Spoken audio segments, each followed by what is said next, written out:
오늘 기업, 오늘 사람. 증시가 개장하기 전에 알찬 정보 미리 알아보는 시간입니다. 김도우 박사님과 함께하겠습니다. 박사님 안녕하세요. 네, 반갑습니다. 오늘은 어떤 기업과 사람이 화제가 됐는지 알아보겠습니다. 먼저 이재용 삼성전자 부회장입니다. 다음은 서정진 셀트리온 회장, 그리고 조현준 효성 회장입니다. 마지막으로 파스칼 소리우 아스트라제네카 CEO가 오늘의 기업과 사람으로 선정됐습니다. 첫 번째 오늘의 기업과 사람, 이재용 삼성전자 부회장입니다. 징역 9년, 검찰이 이재용 부회장에게 내린 형량입니다. 특검은 이 부회장의 사건이 국정농단 사건 재판의 활용정점에 해당한다고 밝혔는데요. 박사님, 어제 있었던 파기환송심 결심 공판에서 특검은 이 부회장의 횡령액이 1심보다 늘었고 또 뇌물성도 인정이 돼서 양형을 했다고 해요. 네, 참으로 길고도 길었던 이 이재용 삼성전자 부회장에 대한 국정농단 재판, 이게 드디어 결심 공판까지 이제 완전히 끝났습니다. 네. 내년 1월 18일 날 선고 공판만을 남겨놓고 있는데요. 이 최종 결심 공판에서 특검은, 그러니까 기소와 수사를 담당했던 박영수 특검 측은 징역 9년을 구형했죠. 네. 그러면서도 이 특검은 특히 국정농단 사건에, 그러니까 최순실, 지금 최서연으로 이름을 바꿨습니다마는 최순실 사건으로 특정되는 박근혜 정부의 몰락을 가져오게 됐던 그 사건의 활용점정, 그러니까 용의 그림을 그려놓고 마지막 점 하나 찍으면 이제 날아가는데 가장 중요한 부분이다 이거죠. 그 중요한 부분에 해당하는 것이 바로 삼성이 정유라의 말을 지원하면서 그 대가로 삼성물산 등의 합병을 하고 거기서 승계자금 시세 차익을 엄청나게 누렸다라는 그 대목이 가장 중요한 사건이라고 지적을 하면서 9년형을 구형을 했습니다. 그런데 이 사건은 원래 고등법원에서 대부분 무죄 판결을 하고 집행유예를 내린 사건인데 대법원에서 다시 파기환송돼서 유죄 취지로 파기환송한 것이기 때문에 여기에 대해서 이것이 유죄냐 무죄냐에 대해서는 별로 법리 다툼은 없었고요. 네. 특검은 오히려 지금 그 뇌물의 금액이 89억으로 오히려 더 늘어났고 특정경제과중처벌법상 현재 이 정도 금액이면 5년 이하의 양형은 불가하다. 그래서 9년을 내린 거고 삼성 측에서는 이제 준법감시위원회를 가동했으니까 앞으로는 이런 사건이 없을 것이다. 네, 그런데 특검은 이 준법위와 관련해서도 양형에 유리하게 적용해서는 안 된다 이렇게 강조를 하기도 했어요. 그렇습니다. 그 대목이 큰 쟁점인데요. 삼성 측에서는 준법위원회 만들었으니까 이제 앞으로는 안 생길 것이다.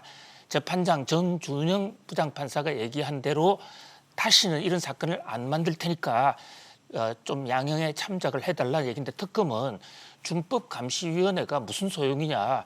그것이 법적인 구속력이 있는 것도 아니고 준법감시위원회가 감시한다고 해도 또 삼성 측에서 마음만 먹으면 얼마든지 또 죄를 범할 수가 있고 또 준법감시위원회가 생겼다고 해서 양형에 참작을 해준다면 앞으로 많은 이 기업 범죄는 사건을 저질러 놓고 준법감시위원회를 만들었다는 이유로 참작해달라고 할 것이 아니냐. 말이 네. 안 된다.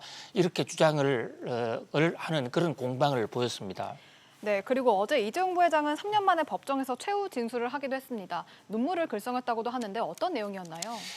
예, 이재용 부회장의 이 최후 진술이 상당히 세간에 비상한 주목을 끌었습니다.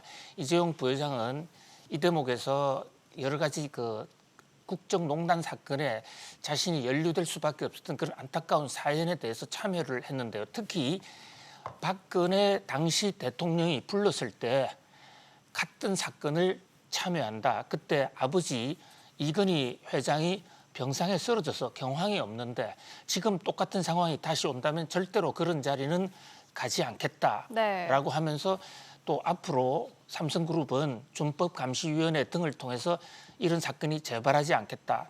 또 특히 하나 강조한 것은 아들에게 경영권 승계를 하지 않겠다. 또 노조, 무경영 노조라는 또 노조가 없는 회사라는 그런 얘기가 나오지 않도록 각별히 유념하겠다. 그런 대목. 또 하나 이제 주목한 대목은 이번 사건은 다 내가 주도해서 내가 잘못한 것이니까 이번 사건에 같이 연루됐던 최지성 사장이나 나머지 장충기 씨 등에 대해서는 좀 관대하게 처분해달라 이런 어떤 최후 진술을 했습니다. 네, 다음 오늘의 기업과 사람 서정진 셀트리온 회장입니다. 오늘부로 서정진 셀트리온 회장이 셀트리온을 떠납니다. 다만 내년 3월까지는 등기이사 명부에서 빠지지 않아서 회장 타이틀만 유지하고 경영 일선에선 물러나는 방식인데요. 박사님, 서 회장이 올해 말에 물러나겠다던 약속을 지키는 모습이에요. 예, 그래서 세간에서는 약속을 지켰다는 점에서 서정진 회장의 퇴진은 참 아름다운 퇴진이다라고 얘기를 합니다만은 네. 사실 저는 왜 이 시점에 서정진 회장이 물러나야 되는지 이것을 용퇴라고 하는지 이해할 수가 없습니다. 네, 어떤 이유에서일까요? 왜냐하면 지금 셀트리온은 후계자 구도도 만들어지지 않았고 회사도 주가는 크게 올랐지만 회사가 반석 위에 올라갔다고 얘기하기도 어렵습니다. 네. 그리고 또 서정진 회장이 퇴진한 이후에 과연 지금 자식들도 아직까지 장성하지도 않은 상태에서 서정진 회장의 대를 이어서 셀트리온을 이끌어갈 그런 어떤 전문 경영인들이 있느냐. 지금 바이오 산업이 굉장히 중대한 분수령을 맡고 있습니다. 코로나19 때문에 제약 바이오에서의 성패가 나라 경제를 좌지우지하는 굉장히 중요한 시점이고 지금 우리는 코로나 백신도 하나 못 만들어서 세계적으로 지금 상당히 곤혹스러운 처지에 있지 않습니까? 그런 상황에서 왜 이래 물러나야 되느냐. 오히려 있으면서 셀트리온을 반석 위에 올려야 되지 않냐.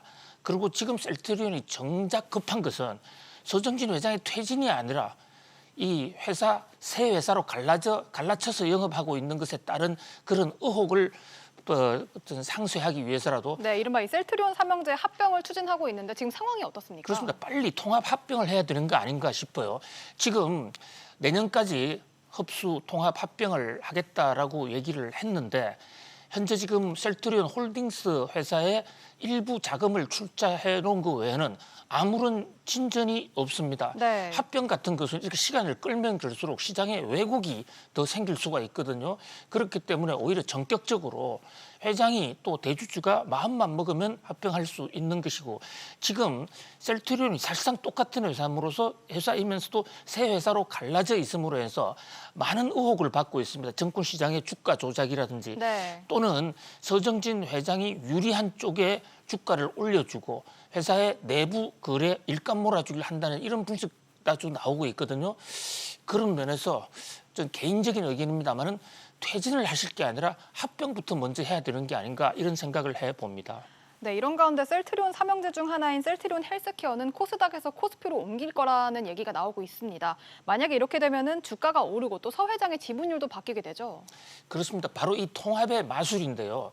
새 회사의 각각의 특성이 있습니다만은 핵심만 말씀드리면 셀트리온은 일단 이제 제조를 하면 그 헬스케어에서 팔고 또 제약에서는 또 해외에도 내다 팔고 뭐 이런 각자의 역할 분담이 있습니다만 그건 별로 중요하지 않고요.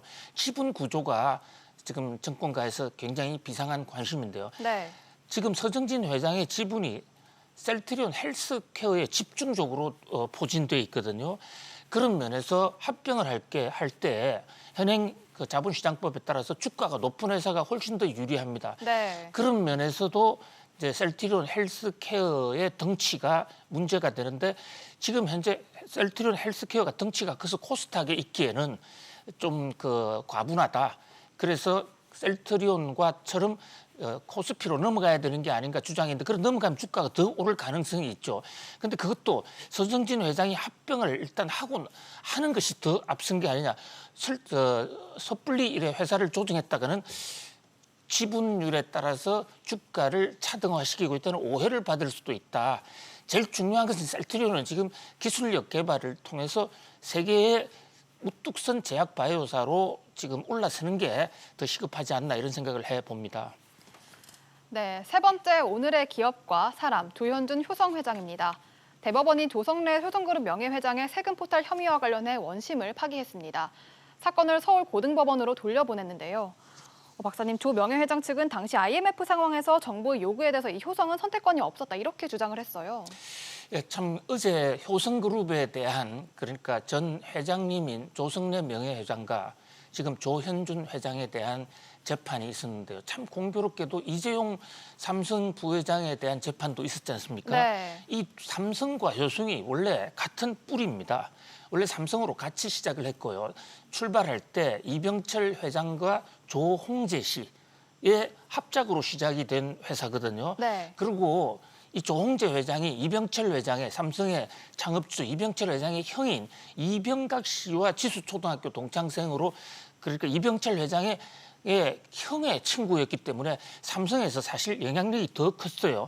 그래서 5.16 쿠데타 이후에 부정축제자를 체포하고 일 때는 이병철 회장 대신에 삼성을 대표해서 조홍재 회장이 대신 잡혀간 그런 적도 있는데 네. 서로 지분 관계가 맞지 않아서 이제 회사를 분리했지 않습니까? 같은 뿌리를 같이 하는 회사가 두 곳에서 같이 재판이 벌어졌는데 효성의 경우에는 그 아버지인 조성래 회장의 경우에 일부 탈세 부분은 무죄 부분으로 파기환송이 됐고 또 그 횡령 부분 또 이 배임 부분 그러니까 자금이 없는데 배당을 하지 않았냐 이것은 원래 무죄 판결을 받았는데 유죄로 그러니까 서로 엇갈리는 그런 파기환송이 됐고 아들인 조현준 회장은 유죄 확정이 된 그런 사건입니다. 네, 이 오늘의 사람인 조현준 회장도 지난달 항소심에서 일부 혐의가 무죄로 바뀌긴 했고 집행유예를 선고받기도 했죠. 예, 집행유예긴 하지만 현직 회장이 횡령 혐의로 또 배임 혐의로 이를테면 미술품 그림을 샀다가 싸게 샀는데 자기 회사에다가 다시 되팔면서 그 미술품을 고가에 파는 방식으로 회사 돈을 빼냈다 이런 혐의거든요. 그런 면에서 효성 입장에서는 집행유예라 하더라도 아주 석고대죄의 대국민 사과 메시지라도 나와야 하지 않았느냐.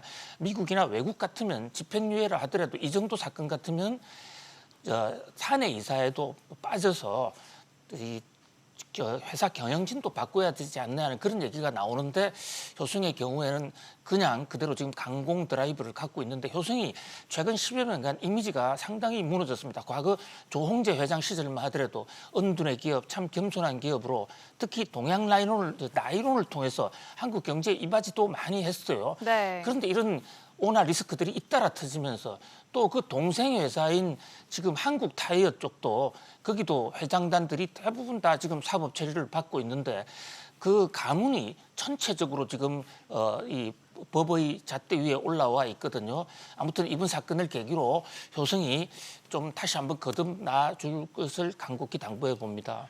네, 이런 가운데 최근 공정거래법이 바뀌었는데 이 사익 편취 규제 기준이 바뀌었습니다. 여기에 효성그룹이 걸린다고 해요.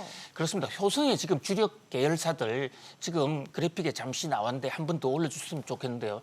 지금 효성중공업, 효성첨단소재, 효성 TNC, 효성화학 이런 사들의 전부 오나 일가 지분이 20% 초반입니다. 정확한 지적을 중요한 지적을 해주셨는데요. 지금 공정거래법에 그동안 일감 몰아주기 기준에서 이 30%, 20% 기준이 30%로 바뀌지 않습니까? 이제 그러다 보니까 저 회사들이 전부 다 이 일감 몰아주기 기준에 들어간단 말이죠. 그래서 네. 저 지분을 바꾸지 않으면 안 되는 그래서 대대적인 어떤 그 지분 구조 개편이 눈앞에 닥치고 있다 이렇게 볼 수 있습니다. 네, 마지막 오늘의 기업과 사람, 파스칼 소리우 아스트라제네카 CEO입니다.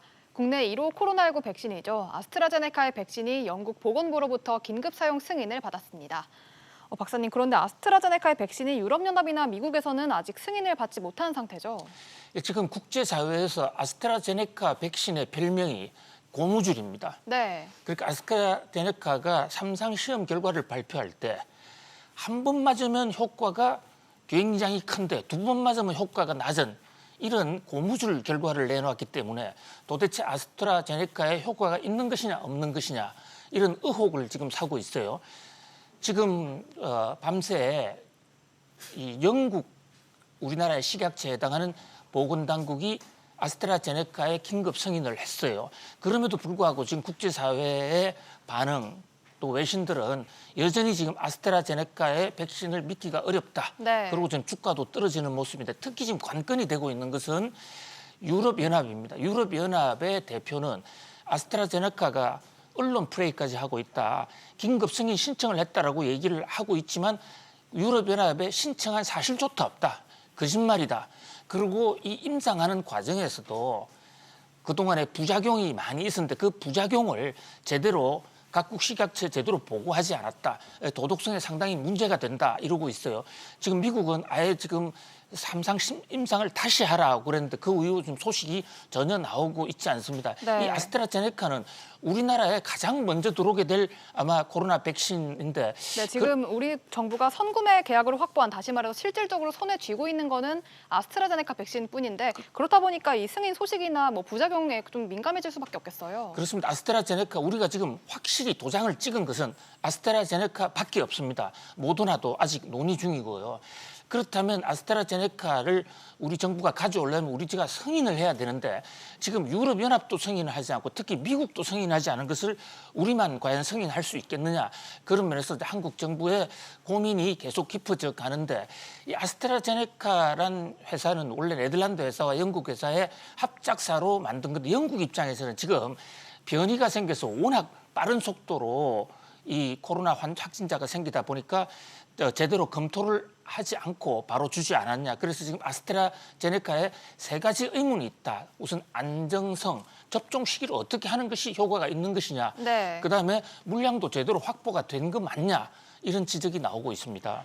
네, 그래도 아스트라제네카는 화이자나 모더나와는 다르게 유통에는 좀 용이한 측면이 있고 가격도 좀 더 저렴하다고 합니다. 이런 측면에서는 좀 장점이 있는 것 같은데, 만약에 국내에서 접종이 된다면 언제쯤 접종이 시작될까요? 그렇습니다. 아스트라제네카가 좀 잘 됐으면 좋겠는데요. 지금 지적해 주신 대로 아스트라제네카는 굳이 영하의 차가운 온도도 필요 없고 일반적 우리 종래의 백신과 가장 비슷하고 가격도 지금 $4 백신으로 알려져 있는데 영국 내에서는 지금 $2에 팔았다는 그런 그 보고서까지 나오고 있어요. 그러니까 네. 싸고 유통이 간편하다. 그런 면에서 또 하나 특징은 우리나라 SK케미칼의 자회사인 SK바이오사이언스에서 CMO 생산을 한다. 그런 면에서 아스트라제네카가 좀 기술 발전 그리고 각종 공표 자료 공정하고 정확하게 좀 잘해줬으면 하고 간절히 바라봅니다. 네, 지금까지 오늘의 기업과 사람 알아봤습니다. 새해에는 새로운 진행자와 함께 찾아오겠습니다. 올 한 해 시청해주셔서 감사합니다. 박사님, 새해 복 많이 받으세요. 감사합니다.